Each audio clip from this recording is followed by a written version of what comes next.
আসসালামু আলাইকুম ওয়া রাহমাতুল্লাহ। আসসালামু আলাইকুম ওয়া রাহমাতুল্লাহ। সম্মানিত শেরপুর এবং ধনুটবাসী, আপনারা কেমন আছেন?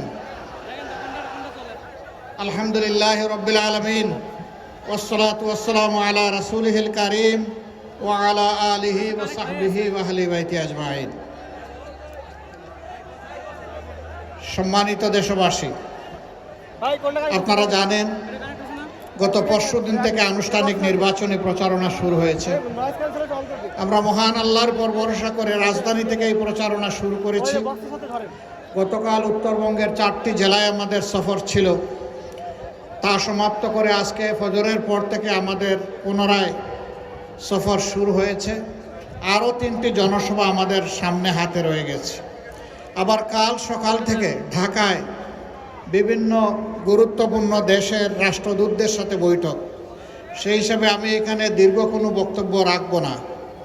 আমি শুধু আপনাদেরকে কথা দিতে এসেছি, আপনাদের ভালোবাসা, আপনাদের দোয়া, আপনাদের সমর্থন, আপনাদের ভোট যদি আমাদেরকে আপনারা সমঝিয়ে দেন, আমরা ইনশাআল্লাহ আমাদের সর্বশক্তি দিয়ে আপনাদের আমানত হেফাজত করব ইনশাআল্লাহ।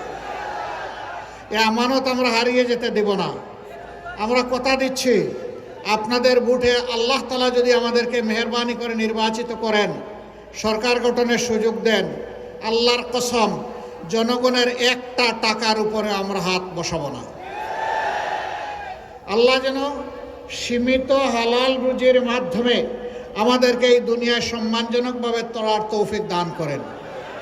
আমরা কথা দিচ্ছি, যদি আল্লাহ আমাদেরকে সরকার গঠনের সুযোগ দেন, আমরা চাঁদাবাজদের অস্তিত্ব বাংলাদেশের 56,000 বর্গ মাইলের উপর সহ্য করব না। মহান আল্লাহ যদি আমাদেরকে সুযোগ দেন, সর্বপর্যায়ের দুর্নীতিকে মাটির নিচে আমরা গেড়ে দেওয়ার চেষ্টা করব। ভয় পেও না চাঁদাবাজ, ভয় পেও না তোমরা যারা দুর্নীতি করো, তোমরা এই দেশের মানুষ।